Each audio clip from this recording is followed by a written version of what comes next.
Today I'm going to show you how to cook chocolate chip cookies. I have all of the ingredients and the equipment right here, so let me go through it all and show you what you'll need.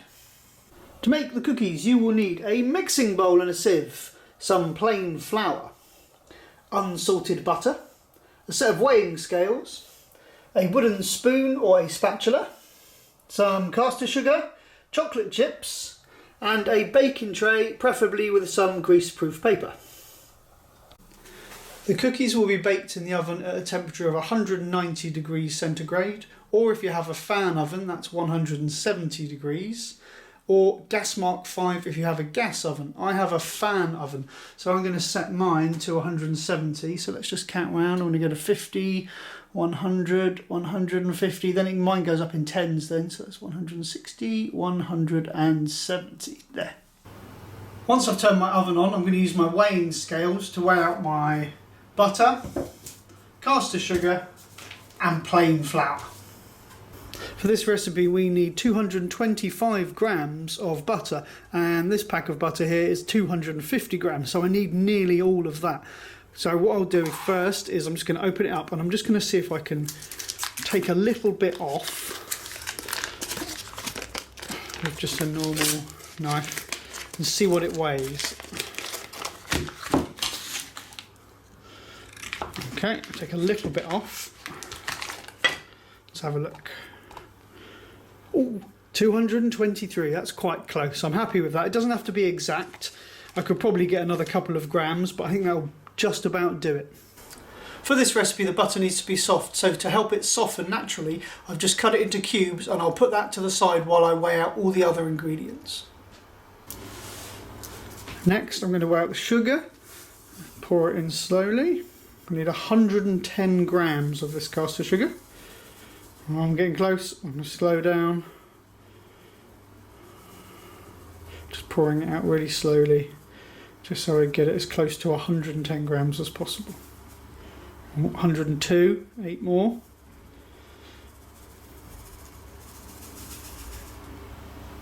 Excellent, 111. I think I'm happy with that, that's close enough. Now for the flour, I need 275 grams of plain flour.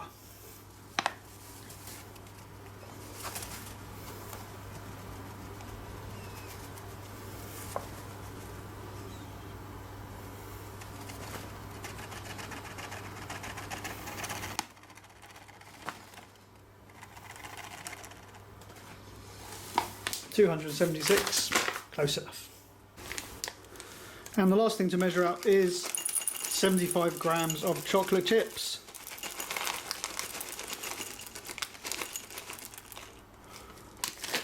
Excellent. Now that I've got all my ingredients weighed out, the first thing to do is to cream the butter and sugar together. This is a really important step as it helps to add air into the dough. My butter is nice and soft now, you can see it's a bit squishy, so I'm going to get all of that into the bowl and I'm going to start creaming in the sugar.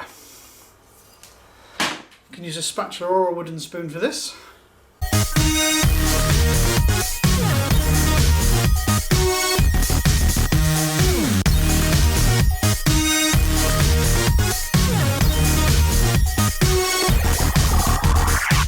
It took a few minutes of mixing, but now the butter and the sugar are nicely creamed together. So my next step is to sift in the flour, my sieve. Once the flour is all sifted in, we're just going to mix in the flour with our spatula again, making sure all the flour is mixed into the creamed butter and sugar.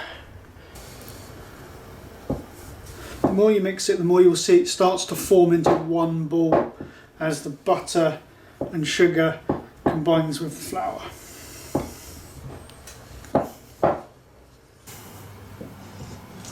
The mixing's going really well, but now it's time to get my hands involved and see if I can get it into one nice ball of dough. Now at this point I'm going to add in my chocolate chip cookies. See if I can get that into a lovely ball of dough.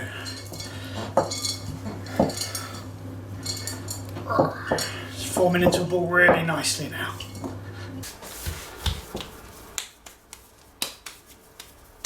As you can see, my dough is now in a nice ball. The warmth of my hands is helping a little bit and it's nice and consistent. You can see that the chocolate chips are in there.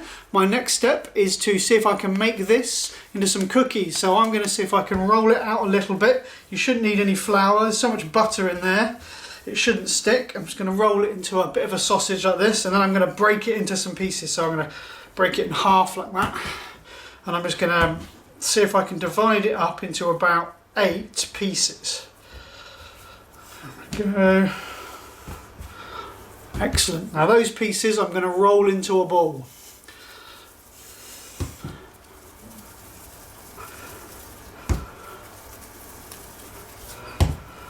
I should have 8 cookies here.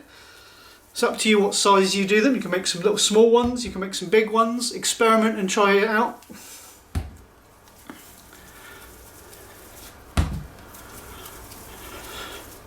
All done.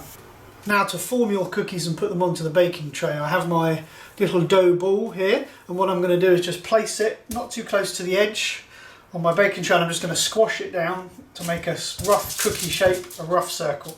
That one looks good. Another one. I'm going to put another one about here. That one's not as round, but it doesn't matter. Don't push them too thin, otherwise they'll be very crispy. Now I think what I'm going to do with this one, I'm going to separate this one up. I'm going to see if I can have a go and experiment and make a couple of smaller ones. There we go. And this one here. And a couple more over here. Squash them down, which leaves me a few extra.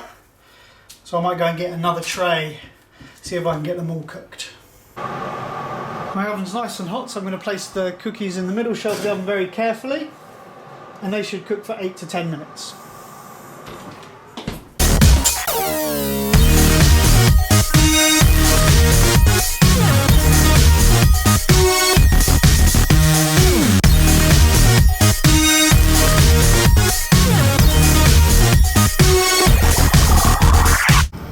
I'm keeping a close eye on my cookies while they're in the oven. I don't want them to go too crispy or burnt, so I'm just checking on them every minute or two as they bake. I've taken my cookies out of the oven as I could see that they were starting to go golden brown around the edges. A really good way to double check that they're cooked is to use a metal spoon and to just touch the middle of the cookie.